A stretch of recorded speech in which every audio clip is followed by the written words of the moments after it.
Today I'm going to show you how to make a super easy vegan caramel sauce that you can use over top of ice cream or in your coffee. It starts off with a cup of sugar. I just keep a 1/4 cup in my sugar container, so I had to dump in 4. Now I'm adding in 2 tablespoons of water. I'm going to put this on the stovetop over medium heat. Don't stir it.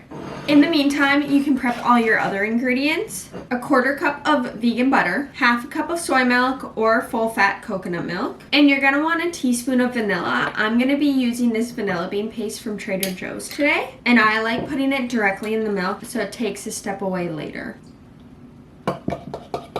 And if you're wanting salted caramel, you're going to want salt. You could just use kosher, but I have malt on here too.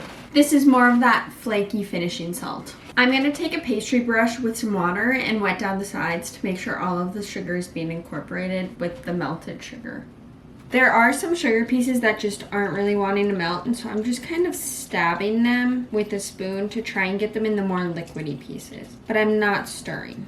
At this stage, we just let it sit and do its own thing for a while. It's sort of just one almost solid piece of sugar at this point. It's a little conglomerate just chilling in the pan. The bottom part of it is going to start to caramelize, and then we're going to start to mix soon. Now that it started turning an amber color, I'm going to mix in all the rest of the sugars. You can sort of smell when it turns to the caramel instead of just the sugar. I'm gonna actually put this back over the heat because it's not all melted. Okay, I'm switching to a whisk. I switched to a whisk to break up all the rest of it, and now we're adding in the butter. I'm gonna bring it back over to the heat. Now we're slowly gonna add in the milk. It is gonna bubble a lot. Don't be too alarmed.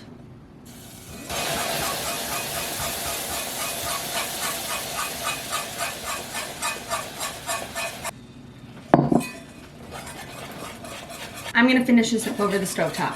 Now I'm just going to have that simmer on the stovetop for a little bit, and it's pretty much done. While the caramel simmers for a little bit, I have my little jar that I'm going to store the caramel in, full of hot water. This is just going to help ensure that the glass doesn't crack when the hot caramel goes in it. The caramel is done. I'm just giving it a few stirs. I'm going to let it sit a minute while I prep my salt.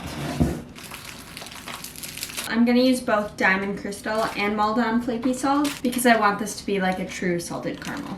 I'm going to put in like a 1/4 teaspoon of kosher salt and a 1/2 teaspoon of Maldon. Let's give it a little test and see if we need to add more salt or if it's good. It's really hot, so be careful. Make sure it's cool enough for you to try. I added just another small pinch of kosher salt. And now I'm going to dump out my water, dry it a little bit, and now the caramel can go in.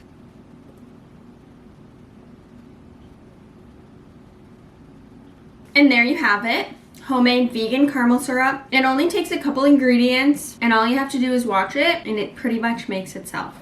I'm probably going to use this to make some coffee. Make sure you subscribe so you can see what I make with this caramel syrup and what other recipes I cook up. Bye!